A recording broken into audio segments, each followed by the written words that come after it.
નમસ્કાર વિદ્યાર્થી મિત્રો, આજે આપણે ધોરણ 7ના પાઠ પહેલો જે પૂર્ણાંક સંખ્યાઓ, તો પૂર્ણાંક સંખ્યાઓ પાઠમાં કેટલીક વ્યાખ્યાઓ જે છે એ વ્યાખ્યાઓ આપણે જોઈએ.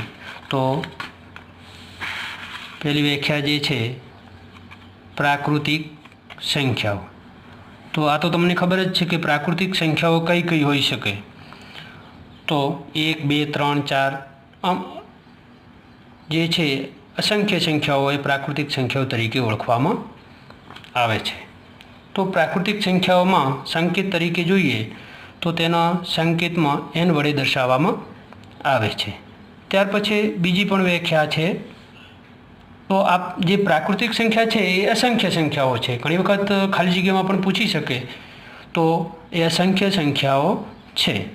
બીજી વ્યાખ્યા છે પૂર્ણ સંખ્યા. હવે પ્રાકૃતિક સંખ્યામાં જે છે 1, 2, 3 અને 4 અને અસંખ્ય સંખ્યાઓથી શરૂઆત થતી હોય છે. તો એ પ્રાકૃતિક સંખ્યા છે. પણ પૂર્ણ સંખ્યામાં જે છે એ 0, એ મહત્ત્વની વસ્તુ છે, 0થી શરૂઆત થશે. તો 0 એટલે કે શૂન્ય.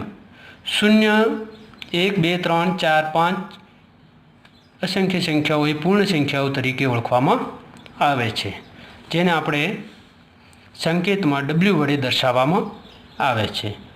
પૂર્ણ સંખ્યાઓ પણ અસંખ્ય સંખ્યાઓ તરીકે ગણવામાં આવે છે. ત્યાર પછી ત્રીજી વ્યાખ્યા જે છે પૂર્ણાંક સંખ્યાઓ. તો પૂર્ણાંક સંખ્યાઓમાં 3 પ્રકારની સંખ્યાઓ આવશે. તો સૌ પ્રથમ તો કઈ સંખ્યા આવશે? ઋણ પૂર્ણાંક. હવે ઋણ પૂર્ણાંક એટલે માઇનસ સંખ્યાઓ, હેડે વિદ્યાર્થી મિત્રો. પછી શૂન્ય આવશે અને ધન પૂર્ણાંક. ધન પૂર્ણાંકમાં તો 1, 2, 3 એ ધન પૂર્ણાંકો થશે. તો વિદ્યાર્થી મિત્રો, અહીં 3 સંખ્યા મહત્ત્વની છે: ઋણ પૂર્ણાંક, શૂન્ય અને ધન પૂર્ણાંક. આ ત્રણેયનો સમાવેશ શેમાં થશે? પૂર્ણાંક સંખ્યાઓમાં. તો આ સંખ્યા કેવી છે? અસંખ્ય સંખ્યાઓ છે. તો હવે પૂર્ણાંક સંખ્યા એ જે છે, આપણા પાઠનું હેડિંગ પણ પૂર્ણાંક સંખ્યાઓ છે.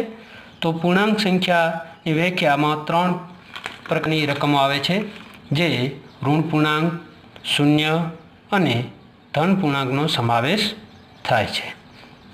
હવે વિદ્યાર્થી મિત્રો, આપણે વ્યાખ્યા 3 જોઈ. તો એમાં પ્રાકૃતિક સંખ્યા, પૂર્ણાંક સંખ્યાઓ અને પૂર્ણ સંખ્યા. હવે એને સંખ્યા રેખામાં નિરૂપણ કરીએ તો એક સંખ્યા રેખા જોઈએ. તો આ રીતે સંખ્યા રેખા છે. તો એની ડાબી બાજુ જે છે જમણી બાજુ દર્શાવી છે -6, -5, 4, 3, 2, -1, 0. પછી ધન પૂર્ણાંક એટલે કે 1, 2, 3, 4, 5, 6 એ પણ ધન પૂર્ણાંક છે. હવે સંખ્યા રેખા વિશે થોડું જાણીએ વધારે. તો શૂન્યની જમણી બાજુ એ ધન પૂર્ણાંક હોય છે. તો આ જે શૂન્ય જે છે એની જમણી બાજુ શું છે? ધન પૂર્ણાંક આવેલા છે. તેવી જ રીતે શૂન્યની ડાબી બાજુએ ઋણ પૂર્ણાંક આવેલા છે, હેડે. તો સંખ્યા રેખાને વધારે તો જોઈએ તો સંખ્યા રેખા ઉપર જેમ જેમ જમણી બાજુએ, તો મિત્રો જોઈએ આપણે 0થી જમણી બાજુ જઈશું તો શું થશે? ધન સંખ્યાઓ આવશે.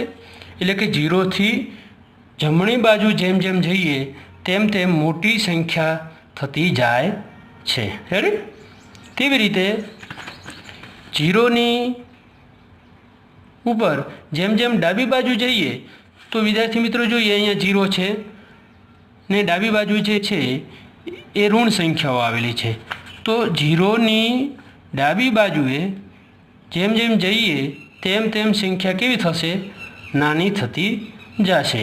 એટલે ફરીથી આપણે રિપીટ કરીએ તો કે સંખ્યા રેખા ઉપર જેમ જેમ જમણી બાજુ જઈએ તેમ કેવી સંખ્યા આવશે? મોટી સંખ્યા આવશે. અને સંખ્યા રેખા ઉપર જેમ જેમ ડાબી બાજુ જઈએ તો કેવી સંખ્યા મળશે? નાની સંખ્યા. કેવી?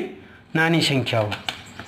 હવે કેટલીક વખત ખાલી જગ્યામાં પૂછાય કે શૂન્ય એ બધા જ ઋણ પૂર્ણાંક કરતાં મોટો છે. આ ખાલી જગ્યામાં ઘણી વખત પૂછી શકે છે કે શૂન્ય એ બધા જ ઋણ પૂર્ણાંક કરતાં મોટો છે. હવે વિદ્યાર્થી મિત્રો, આપણે આગળ સ્વાધ્યાય 1.1 જોઈશું. વિદ્યાર્થી મિત્રો, સ્વાધ્યાય 1.1નો દાખલા નંબર 1. હવે અહીં દાખલો હું વાંચી લઉં છું. આપેલ સંખ્યા રેખા પર કોઈ એક દિવસના જુદા જુદા સ્થળોના તાપમાન ડિગ્રી સેલ્સિયસ વડે દર્શાવવામાં આવેલા છે. એટલે અહીં જુદા જુદા સ્થળોના તાપમાન જે છે એના ડિગ્રી સેલ્સિયસમાં દર્શાવવામાં આવ્યા છે. તો જોઈએ આપણે. તો અહીંયા કને જો દરેક શહેરના જે છે એ તાપમાન આપેલા છે. હવે આપણે એ જોઈએ તો એમાં આ સંખ્યા રેખાને જુઓ અને એના પર દર્શાવેલા સ્થળોના તાપમાન લખો. હવે આપણે જે શહેરો જે છે એ શહેરો સંખ્યા રેખા ઉપર તેના તાપમાન કયો દર્શાવવામાં આવે છે એ તાપમાનને આપણે જે છે ડિગ્રી સેલ્સિયસમાં સંખ્યા લખવાની છે. તો જોઈએ જુદા જુદા તાપમાનો શહેરમાં. તો એમાં સૌપ્રથમ સ્થળ લઈએ. તો સ્થળમાં લાહોર, ત્યાર પછી શિમલા, શ્રીનગર, ત્યાર પછી શિમલા, ત્યાર પછી ઊટી, ત્યાર પછી બેંગ્લોર. હવે દરેકના આપણે તાપમાન લખી દઈએ. તો તાપમાનમાં હવે લાહોરનો જે છે -8 ડિગ્રી સેલ્સિયસ, શ્રીનગરનું કેટલું થશે -2 ડિગ્રી સેલ્સિયસ, શિમલાનું 5 ડિગ્રી પ્લસ છે 5 ડિગ્રી સેલ્સિયસ, ઊટીનું 14 ડિગ્રી સેલ્સિયસ અને બેંગ્લોરનું 22 ડિગ્રી સેલ્સિયસ થશે. વિદ્યાર્થી મિત્રો, આપણે જુદા જુદા સ્થળો જોઈએ તો એનું અહીં જુઓ, લાહોરને જે છે -10 અને -5 વચ્ચે આવેલું તાપમાન છે. એટલે કે -10થી આમ પાછા જઈએ તો -9 થશે, અહીં -8. એટલે કે આ એરો જે છે એ -8 ઉપર છે. તેવી રીતે શ્રીનગરનું તાપમાનમાં -5 અને 0 વચ્ચે આવેલો છે. એટલે કે 0ને આગળ જઈએ 0થી આમ તો -1 અને -2. એટલે આ શ્રીનગરનું તાપમાનનો એરો જે છે -2 ઉપર આવેલો છે. તેવી જ રીતે શિમલાનું 5, ત્યાર પછી ઊટીનું જે છે 10થી 15 વચ્ચે, એટલે કે અહીં 15 છે પાછા આવી એટલે 14, તો ઊટીનું તાપમાન 14 પ્લસ રહેશે.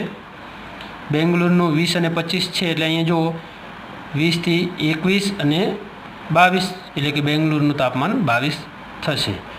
ત્યાર પછી હવે આપણે બીજો દાખલો જોઈએ, બીનો, આનો નાનો બી ભાગ. તો સંખ્યા આ રીતે છે. ઉપર આપેલા સ્થળોના તાપમાનમાં સૌથી ગરમ અને સૌથી ઠંડા સ્થળોના તાપમાનમાં શું તફાવત છે. એટલે અહીં સૌથી ગરમ તાપમાન કેટલું છે અને સૌથી ઠંડા સ્થળોનું તાપમાન શું થાય છે તેને આપણે દાખલા રીતે જોઈએ. વિદ્યાર્થી મિત્રો, બીમાં સૌથી વધુ તાપમાન કોનું છે તો બેંગલુરુ, કેટલું છે 22 ડિગ્રી સેલ્સિયસ. ત્યાર પછી આપણને કીધું છે કે સૌથી ઓછું તાપમાન એ લાહોરનું છે, કેટલું છે -8 ડિગ્રી સેલ્સિયસ. હવે આ બંને જે છે સ્થળોનો શું છે તાપમાનનો તફાવત કેટલો છે એ આપણે શોધવાનો છે. એટલે કે બે સ્થળોનો તાપમાનનો તફાવત તો જોઈએ તો બેંગલુરુનું જે છે 22 ડિગ્રી સેલ્સિયસ તફાવત છે એટલે માઇનસ થશે. ત્યાર પછી જે છે લાહોરનો જે છે એ માઇનસ, કૌંસમાં હું લખું છું -8 ડિગ્રી સેલ્સિયસ. રેડી. હવે ત્યાર પછી 22, હવે જો અહીં ઓછા શું થશે પ્લસ થશે. તો 22 + 8 = 30. ડિગ્રી સેલ્સિયસ તાપમાનનો તફાવત થશે. મિત્રો આપણે બીનો જવાબ જોયો. હવે સી. તો સીમાં જે છે લાહોલ સ્પિતિ અને શ્રીનગર તાપમાન શું તફાવત છે? એટલે અહીંયા લાહોલ જે બતાવ્યો છે એ -8 છે અને શ્રીનગરનું તાપમાન જે +5 છે. આ બંને વચ્ચેનો શ્રીનગરનું તાપમાન, તો શ્રીનગરનું તાપમાન જે છે એ -2 છે. તો આ બંને વચ્ચેનું શું થશે? તફાવત આપણે જોઈએ. તો હવે સીમાં લાહોલનું તાપમાન -8 ડિગ્રી સેલ્સિયસ અને તેવી જ રીતે શ્રીનગરનું તાપમાન -2 ડિગ્રી સેલ્સિયસ. હવે આ બે સ્થળોના તાપમાનનો તફાવત આપણે સમજવાનો છે. તો જોઈએ, લાહોલનું જે છે -8 ડિગ્રી સેલ્સિયસ બાદ અહીંયા કૌંસમાં લખીશું કારણ કે માઇનસ રકમ છે -2 ડિગ્રી સેલ્સિયસ. હવે -8, હવે જો અહીં ઓછા ઓછા શું થશે? વત્તા, એટલે +6. હવે ઓછા આપણે અહીં +2 છે, તો -8 + 2 એટલે ઓછા વત્તા શું થશે? તો અહીંયા આ ઓછા વત્તા ઓછા એટલે 8માંથી 2 જઈએ એટલે 6 પ્લસ, તો અહીંયા વિદ્યાર્થી મિત્રો અહીં લાહોલનું તાપમાન -8 ડિગ્રી સેલ્સિયસ અને શ્રીનગરનું તાપમાન -2 ડિગ્રી સેલ્સિયસ. હવે બે આ સ્થળોના તાપમાનનો તફાવત આપણે શોધવાનો છે. તો એક વસ્તુ અહીં યાદ રાખવાની કે -2 જે છે મોટી સંખ્યા છે, એમાંથી નાની સંખ્યા બાદ કરવી પડે તો તફાવત મળી શકે. તો અહીંયા -2, હવે તફાવત છે એટલે બાદ બાકી કરીશું તો માઇનસ, હવે કૌંસમાં બીજી સંખ્યા છે એટલે કૌંસ મૂકીશું, માઇનસ છે એટલે તો -8. હેડે હવે -2 અહીં ઓછા ઓછા શું થશે? +8. તો અહીંયા ઓછા વત્તા હવે શું થશે? ઓછા, 8માંથી -2 જાય તો હવે કેટલી રકમ આવશે? 6. તો આપણે 6 ડિગ્રી સેલ્સિયસ બે સ્થળોનો તાપમાનનો તફાવત મળશે. વિદ્યાર્થી મિત્રો ડી, શું આપણે કહી શકીએ છીએ કે શ્રીનગર અને શિમલાનું સંયુક્ત તાપમાન શિમલાના તાપમાન કરતાં પણ ઓછું છે? તો અહીં પહેલું શું કરવાનું છે? શ્રીનગર અને શિમલાનું સંયુક્ત તાપમાન છે એટલે સરવાળો કરવાનો છે. એ જે સરવાળો આવે એ શિમલાના તાપમાન કરતાં પણ ઓછો છે એ આપણે જોવાનું છે.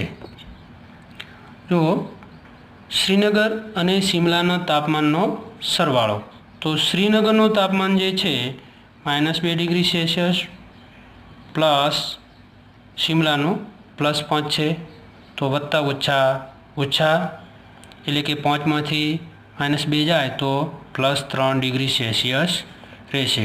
આ શ્રીનગર અને શિમલાના સંયુક્ત તાપમાન 3 ડિગ્રી સેલ્સિયસ મળ્યું છે. જ્યારે આપણને શું કીધું છે કે શિમલાના તાપમાન કરતાં આ શ્રીનગર અને શિમલાનું તાપમાન જે છે કેવું છે? તો અહીં શિમલાનું તાપમાન 5 ડિગ્રી સેલ્સિયસ છે અને આ બંનેનું સંયુક્ત તાપમાન કેવું છે? 3 ડિગ્રી સેલ્સિયસ. એટલે એનો મતલબ એવો કે શિમલાના તાપમાન કરતાં શ્રીનગર અને શિમલાનું તાપમાન સંયુક્ત તાપમાન જે છે એ ઓછું થાય છે. એટલે જવાબમાં હા આપણે આવશે.